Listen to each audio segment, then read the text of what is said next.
Sering kan kejebak macet di Madiun terus berharap ada jalan pintas ajaib?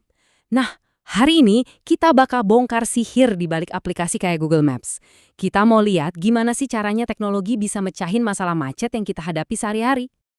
Nah, ini nih pertanyaan yang kayaknya sering banget muncul di kepala kita pas lagi di jalan jam sibuk. Jawabannya tuh ternyata bukan cuma soal jumlah mobil, tapi soal geografinya Madiun sendiri. Gimana tuh? Yuk kita lihat lebih dekat. Oke, sekarang kita coba bedah nih akar masalahnya. Kenapa sih harus Madiun? Apa yang bikin kota ini jadi magnet macet? Jawabannya ternyata ada di kontur tanahnya.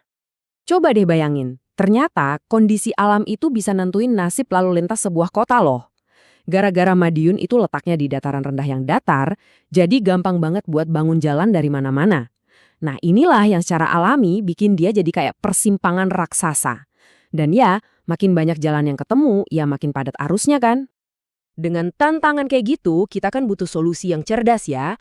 Disinilah pahlawan kita hari ini muncul, peta digital. Mari kita lihat gimana alat ini mengubah total cara kita nyari jalan. Dulu kan kita pakainya peta kertas ya, statis, gitu-gitu aja, nggak pernah berubah. Coba deh bandingin sama peta yang ada di HP kita sekarang. Bedanya tuh jauh banget, interaktif, dan yang paling penting, datanya real time. Peta digital itu seolah-olah hidup. Dia tahu macetnya di mana detik ini juga, sesuatu yang mustahil banget buat peta kertas. Nah, ini dia nih superpowernya. Jadi, dia itu bukan cuma nunjukin jalan, tapi juga bisa ngira-ngira waktu tempuh, ngukur jarak, dan ini yang paling krusial buat masalah di Madiun, dia ngasih beberapa rute alternatif. Kemampuan inilah yang jadi kunci buat ngakalin persimpangan yang padat dan nemuin jalan tercepat. Oke, sekarang kita masuk ke bagian yang paling seru. Kita udah tahu nih apa yang bisa dilakuin Google Maps. Tapi pertanyaannya sekarang, bagaimana caranya dia bisa gitu? Apa sih rahasia di balik kode-kodenya? Nah, ini nih pertanyaan besarnya. Kok bisa-bisanya sebuah program komputer lebih jago soal jalanan Madiun daripada kita yang tinggal di sini? Jawabannya itu ada di dua konsep penting, coding dan algoritma. Oke, kita mulai dari yang pertama ya. Coding. Gampangnya gini, anggap aja coding itu cara kita ngobrol sama komputer pakai bahasanya dia. Jadi, kita nggak bisa cuma bilang, anterin saya ke alun-alun dong. Nggak bisa, kita harus kasih perintah yang super-super detail. Nah, selanjutnya algoritma. Kalau coding tadi itu ibarat bahan-bahannya, algoritma ini resepnya.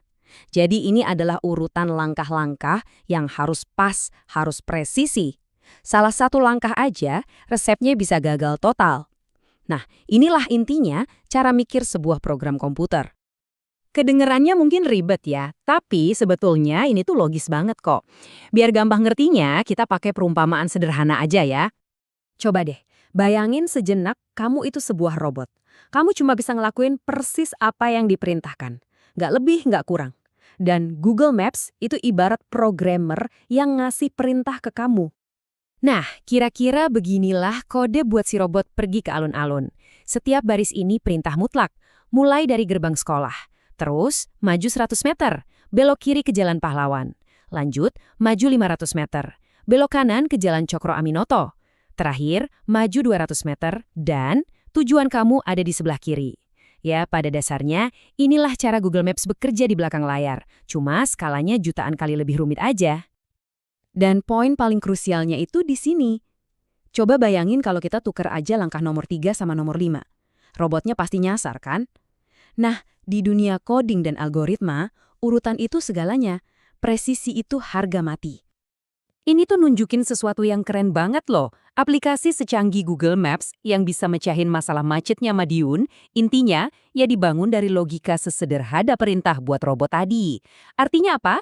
Artinya kalau kita paham logikanya, siapapun bisa mulai bikin solusi teknologi sendiri. Jadi sekarang kita udah tahu nih cara kerjanya. Coba kita balik lagi ke masalah awal. Kalau Anda sekarang jadi programmer yang tugasnya ngurangin macet di Madiun, kira-kira instruksi pertama apa yang bakal Anda tulis buat aplikasi Anda? Coba deh dipikirin. Karena dari jawaban pertanyaan kayak gitulah semua inovasi besar itu dimulai.